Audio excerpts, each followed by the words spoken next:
Alright guys, so group में देखा Godrej CP का किसी ने पूछा है कि कैसे आइडेंटिफाई किया था आपने।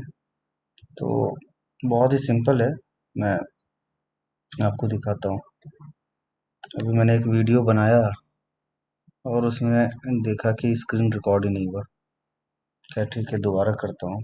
तो सबसे पहले तो किसी भी अप मूव को देखने से, ब्रेकआउट को समझने के पहले उसका वीकली स्ट्रक्चर समझना जरूरी होता है, क्योंकि आप ट्रेडिंग में मोमेंटम कैच कर रहे होते हैं। तो आप अगर देखोगे तो अप मूव इधर से शुरू हुई थी, 200 डीएमए पे आके बहुत तगड़ा सेल ऑफ आया और नीचे। पहले उसके पहले चले जाओ आप, ये स्टॉक कितने सालों बाद 200 डब्ल्यूएमए के नीचे आया था। डब्ल्यूएमए की बात कर रहा हूँ मैं। जस्ट लास्ट टाइम ये टर्न, इट वाज इन 2009 में। तो स्ट्रॉन्ग अप ट्रेंड में चल रहा है, एवरेज के पास चल रहा है। और आप देखो ये काफ़ी दूर रहता है अपने 200 डब्ल्यूएमए से, ऊपर रहता है मोस्ट ऑफ द टाइम। तो इसका ये स्ट्रॉन्ग अप ट्रेंड शो कर रहा है कि ये स्टॉक काफ़ी ट्रिमेंडस अप ट्रेंड में है।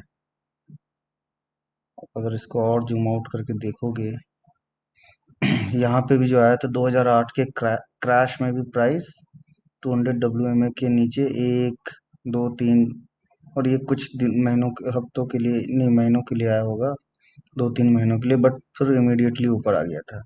उसके पहले की इसकी हिस्ट्री देखोगे तो शायद अभी लोगों को नहीं समझ में आएगा ये स्टॉक किस तरह का अप अप मूव में है। आपको अभी दिखेगा। तो ये आप देखो किस तरह का अप मूव में है ये स्टॉक। उसके बाद कैसे बाय किया, उससे पहले मैं आपको एक चीज़ दिखाता हूँ कि आपको ये भी दिखेगा कि ये इसने कैसा लेवल तोड़ा है।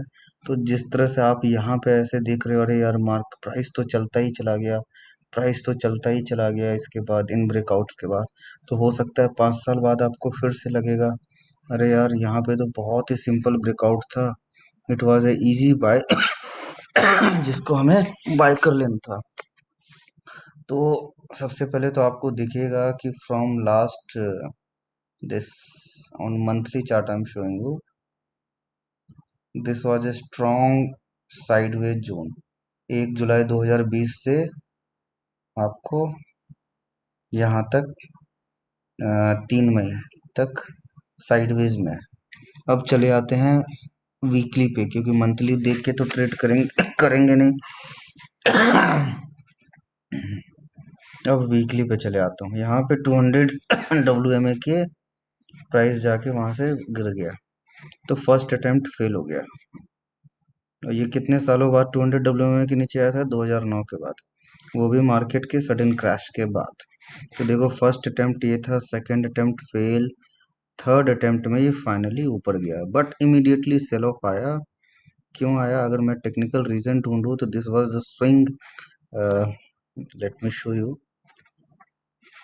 तो हम अगर टेक्निकल को प्योर फॉलो करते हैं तो हमें इस हफ्ते समझ जाना चाहिए था कि अभी सस्टेन नहीं कर रहा है, आई शुड कम आउट, या बेस नहीं बनाया, क्योंकि एक बार में इतनी आसानी से प्राइस तोड़ नहीं पाते हैं, या फिर वहां जाके सबको फंसाते हैं जो यहाँ बन भी बाय करते हैं, ब्रेकआउट ब्रेकआउट देख के आ जाएगा। उन सबकी कमर तोड़ने के लिए इतना बड़ा फॉल काफ़ी है। तो यहाँ पे सब गए। उसके बाद फिर क्या हुआ? फिर 200 डब्ल्यूएमए के ऊपर आ गया। तो ये 3 कैंडल जो बना था, ये पहला सिग्नल था कि now strength has come back. अब उसके बाद क्या हुआ? देखिए यहाँ पे मैं कोई ट्रेंड लाइन नहीं ड्रॉ कर रहा हूँ, trend line might confuse you, और यहाँ पे उतना कुछ मेरे को सिग्निफिकेंट लग नहीं रहा अभी। छोटे टाइम फ्रेम पे आप ड्रॉ कर सकते हैं, आप मतलब मर्जी है आपकी, बट मैं प्योर कैंडल स्टिक सिखा रहा हूँ इधर। यहाँ से प्राइस आया, फिर नीचे 200 डब्ल्यूएमए को फिर से टेस्ट किया। अभी देखो आप, नीचे से ऊपर जाने के लिए टेस्ट किया, फेल किया, फिर ऊपर आ गया, it means bulls have command here. अगर प्राइस फिर यहीं से फेल कर जाता, फिर यहाँ से टकरा के फिर नीचे आता, तो इट मीन्स बुल्स बियर्स के हाथ में ही गेम था। अब देखो बुल्स के स्ट्रेंथ को चेक करने के लिए कितनी बार टेस्ट किया गया, 1 टेस्ट, 2 टेस्ट, 3 टेस्ट, फिर ऊपर गया, फिर फॉल। यहाँ पे यहाँ पे 4-5 दिन करके यहाँ जो ये फॉल आया था, इस तरह के फॉल को आपको हमेशा ऑब्जर्व करना चाहिए किसी भी स्टॉक में। ये होता है फाइनल ब्रेकडाउन ऑफ जो कमजोर बुल्स होते हैं, क्योंकि एक वीक क्लोज किया और अगले ही वीक प्राइस ऊपर और फिर यहीं पे रुका। तो यहाँ से हमने इसको अपने वॉच लिस्ट पे रखना शुरू किया। हालांकि इधर भी कहीं रखा था, इधर बाय किया, बट ये फिर फेल हो गया। तो वो ट्रेडिंग चलती रहता है। बट इस जोन पे अब मैं काफ़ी ज़्यादा एक्टिव हो चुका था, क्योंकि अब इसकी जर्नी शुरू हो चुकी है। वो बाद में आपको दिखाऊंगा कैसे। तो अब जो सबसे पहले तो देखना, ये एक बड़ा फॉल आया, करेक्शन। इसका प्राइस एग्जैक्टली यहीं पे आके क्यों रुका, तो आप देखो प्राइस कहाँ आके रुका। इस फॉल के 61.8 पे आके प्राइस थम गया और फिर से पुल बैक आया। तो अब ट्रेंड में क्या होता है, प्राइस ऊपर जाता है, नीचे आता है, फिर बेस बनाता है, फिर ऊपर जाता है। तो आपको मैं ऐसे अगर इसको समझाऊं कि देखिए, ये तो बेस बन रहा है, आप लोगों को दिख रहा है। मैं इस बेस को अगर और एक्सटेंड कर दूं से स्ट्रेट लाइन, तो ये बेस तो आपका बन चुका है। अब देखो, और 200 WMA तो है ही, बट यहाँ पे जो फेल मारा था आप सब जो मूविंग एवरेज को प्योरली फॉलो करते हैं, उनकी भी लंका इधर लगाई थी। और जो प्योर प्राइस एक्शन फॉलो करते हैं, अब मैंने इसके लो को क्यों नहीं लिया, इसी को क्यों नहीं लिया, क्योंकि ये एक बहुत बड़ा रेड कैंडल था यहाँ पे, जहाँ जिसके पास यहाँ पे रुका था प्राइस। आप देखो, अदरवाइज इसको वन साइडेड तोड़ता और अगले वीक फिर ऊपर जाके फेल किया था। तो this low was very important. यहीं पे प्रीवियसली भी अगर आप देखोगे, इस जोन पे कंटिन्यूअस वो हो रहा है सपोर्ट। तो पहला आपने देखा यहाँ से जो पुल बैक आया, एग्जैक्टली यहाँ हमने देखा रुक गया प्राइस। अब रुक गया और यहाँ से फिर अप मूव आया, सॉरी यहाँ पे रुक गया प्राइस, यहाँ से इधर के अप मूव में। तो ये एक सिग्नल दिया हमें कि भैया मतलब यहाँ से जो प्राइस इधर फॉल हुआ, इधर रुक गया। तो यहाँ पे अगर मैं कहीं था, तो मेरे को सिग्नल आ गया कि भाई अ, अगर जो प्राइस इसके ऊपर जाने का फिर शुरुआत करेगा, तो ये समझ में आ जाएगा अब तो ये वन साइडेड जाएगा। तब यहाँ पे मैं क्या सोचूंगा कि अगर जो ये अप ट्रेंड की शुरुआत हो चुकी है यहाँ से, तो प्राइस नीचे भी आके या तो 200 डब्ल्यू में या 61.8 पे रुक जाना चाहिए। इधर की बात कर रहा हूँ मैं। तो अगर मैं फिर से 61.8% का रिट्रेसमेंट निकालूंगा कि क्या वहीं पे रुक रहा है प्राइस, ये देखना है मेरे को, रुकेगा नहीं रुकेगा पता नहीं। तो आप देखो, इस 3 वीक के फॉल के बाद फाइनली प्राइस कहाँ पे एक ग्रीन सिग्नल बना दे रहा है आपको, 200 DMA के पास, WMA के पास, 0.618% के पास। तो this was the first signal कि अब चीजें सुधर रही है, ये चीजें बुल्स के कमांड में आ जाएगी और मोमेंटम आ जाएगा बहुत जोरदार। ये हो गया वीकली कैंडल के इलस्ट्रेशन। अब आते हैं थोड़ा डेली कैंडल पे। डेली कैंडल पे मैं आपको ये दिखाता हूँ, ये एक अप मूव आया, प्राइस साइडवेज गया, एक फ्लैग टाइप का बनाया। तो अब देखता हूँ कि क्या इस अप मूव का, मैं बार बार रिट्रेसमेंट यूज कर रहा हूँ दिखाने के लिए कि ये अप ट्रेंड में ही है, ये आपको दिखा रहा हूँ। तो हमने ये वीकली पे भी देख लिया था कि यहीं पे आके रुका था, यहीं पे 200 WMA भी था। अब आप देखो 200 DMA को देखिए, जब ब्रेकडाउन के पास मतलब जब प्राइस अप ट्रेंड में आने की कोशिश कर रहा होता है, तो हम 200 DMA के पास को मजाक ही समझते हैं, ऊपर नीचे प्राइस होते रहता है। स्टॉक के केस में ये 200 DMA इतना मेरे को फिजिबल लगता नहीं है। तो अब ये एक बड़ा वाइट कैंडल बना था, तो मैं इसको इतना इम्पोर्टेंस इसीलिए दूंगा क्योंकि उसके बाद 1 2 3 4 5 6 छः कैंडल का हाई ऑलमोस्ट उसी हाई, 6 कैंडल का क्लोजिंग ऑलमोस्ट इसी कैंडल के नीचे हुआ था, और ये जो 11 में का कैंडल है इसके ऊपर चला गया था, इस कैंडल के।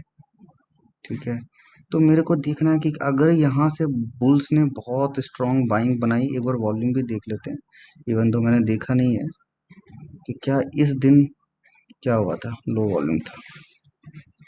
खैर इसमें वॉल्यूम का इतना कुछ, वॉल्यूम देखिए हमेशा प्राइस को फॉलो करता है, not the other way around.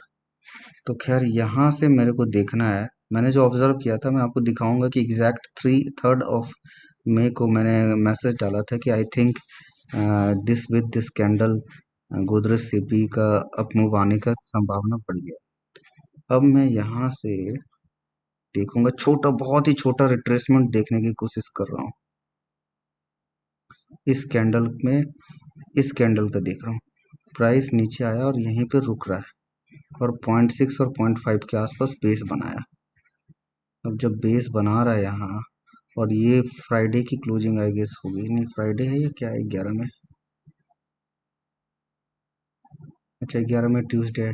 Tuesday की क्लोजिंग जब इन सारे क्लोजिंग कैंडल इन सारे कैंडल के हाई के ऊपर हो रही है, तो ये एक सिग्नल दिया था कि अब प्राइस ब्रेकआउट दे सकता है। देखिए हमें यहाँ नहीं पता था ब्रेकआउट आएगा और ऐसा आएगा हमें, लेकिन यहाँ कहीं समझ में आ गया था। और जब ये बेस बन रहा था इधर कहीं कि यार अब ये जो इतने दिनों से साइडवेज में है, कितने दिनों से साइडवेज में है, आप देखो तो ये ब्रेकआउट दे सकता है। दूसरा बहुत इजी लोगों को दिख रहा था ये हेड एंड शोल्डर, बहुत ही इजी। तो अब ट्रेंड में कभी भी एंटिसिपेट ब्रेकडाउन का नहीं करना चाहिए अनलेस एंड अनटिल कुछ सॉलिड एविडेंस ना हो आपके पास, क्योंकि प्राइसेस आपको अप ट्रेंड में सरप्राइज करता है। तो इसीलिए, और यहाँ पे 2 वीकली चार्ट में क्लियरली सिग्नल इस वीक कैंडल को दे चुका था कि बाई के लिए। तो आपको फिर से आपको बाय एंड होल्ड करना था, वो इमीडिएट ब्रेकआउट आना ही था और आ गया इस दिन। चलो आपने इधर नहीं बाय किया, एटलीस्ट यहाँ तो कर ही सकते थे। जैसे ही गैप अप खुला, चलो इतना बड़ा गैप पे कंफर्मेशन तो चाहिए, यहाँ पे तो कर सकते थे। आप यहाँ पे आराम से कर सकते थे 806 पे with stop loss of day लो। आपका कितना परसेंट का रिस्क होता है? देखो 4% का रिस्क था और रिवार्ड कितना मिला? 10% का। हालांकि अभी तो शुरुआत है, वहाँ नहीं किया तो आपको हमेशा पुल बैक का वेट करना चाहिए। पुल बैक दिया, पुल बैक कितना परसेंट का है? दो तरह से अब देखेंगे। जर्नी की शुरुआत इधर से हो गई थी तो हम लोग यहाँ से देखेंगे पहला कि ये कहाँ पे आया। तो यहाँ जितना कम पुल बैक पे बेस बना रहा है उतना ही अच्छा होता है। या दूसरा तरीका जो फॉलो करते हैं बिग कैंडल के, इसको, बट ये फिजिबल तरीका नहीं होता है वुड से कि ऑलवेज। तो जितना कम पुल बैक उतना अच्छा, और सबसे बड़ी बात है कि आपका प्रीवियस रेजिस्टेंस को ही बेस बनाया। और आप देखो कितने दिन बेस बनाया, 1 2 3 4 5 6 7। तो अब फिर से मंथली ले आता हूँ, तो आप खुद बता देना मंथली देख के what do you think price कहाँ जाएगा।